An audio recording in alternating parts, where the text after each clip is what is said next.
Subway NFL postgame show on CBSSports.com, and Brett Favre has done it again. A come-from-behind victory in the second consecutive week, and now he can say he has beaten every team that he has played for or played against, except the one he currently plays on. Hey, how are you, folks? Jason Horowitz. And he's not going anywhere. No, he's not going anywhere. He's not going to have to beat the Packers. NFL.com's Pat Kirwan breaking down the Packers win to get to 7-1 this season. The Chiefs fall to 4-4. And second straight week, Brett Favre with a long touchdown pass to Greg Jennings, the clincher. Terrific, and what he's got going on now, they've just run the ball enough that you got to legitimize the play-action pass. That's what makes things go. The most impressive play to me the whole day, Favre takes a 5-step drop, double pump, and now everyone has to readjust their route, saying Greg Jennings, a young receiver, I watched him convert a little out route to a slant route inside, a 13-yard touchdown. It tells me the young receivers have come of age, and now they're very dangerous. Certainly have. And Donald Driver, a couple of very good catches as well. He had a big day. Another one of those, we call them Denver passes. Yeah.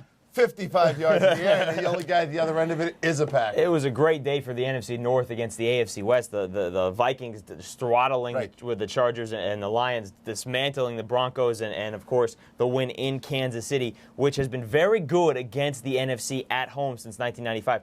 Not today. The offense, it has to go with Larry Johnson. You have to get some yards per carry. They couldn't run the football on the Packers. This is the Kansas City Chiefs, and I talk to Herm Edwards every week. They're a defensive-minded football team with a running game.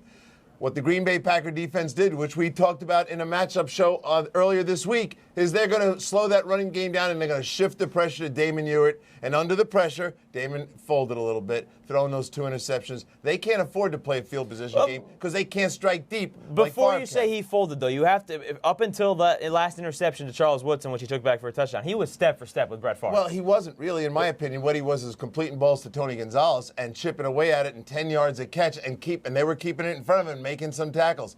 Couple of nice plays down the side. But in general, Damon Ewert is not going to be able to do what Brett Favre does late in games, and I thought that was the difference. Well, let me ask you this. The Packers are now 7-1, and if the Cowboys lose to the Eagles, the Packers would have the best record in the NFC, followed by the Lions, and then the Cowboys if they lose tonight. Those Lions of yours are crawling right up. But let me ask you this. When do people start taking the Packers seriously? Because I think you got to do it now, right? You have to do it now. Look, they have beaten the AFC West. Talking about today was a great day for the NFC North against the AFC West. Well, you go look at the Packers. They've beaten the Chargers. They've now beaten the Broncos, and they've beaten the Kansas City Chiefs. And we thought going into this season that the NFC could not match up with the AFC. Today was a big day in turning that tide. I think the Packers, the way they play defense, willingness to run, and as I referenced, the adjustment, the ability of these young receivers to now become good players, and their tight end is not a bad player. You've got things going on there that are championship-like. Yeah, Donald Lee in place of the injured Bubba Franks, but he's doing just fine. For more on this game or any other in Week 9, be sure to stay with CBSSports.com. Watch everything else on the CBS Audience Network. For Pat Kirwan, I'm Jason Horowitz. Take care.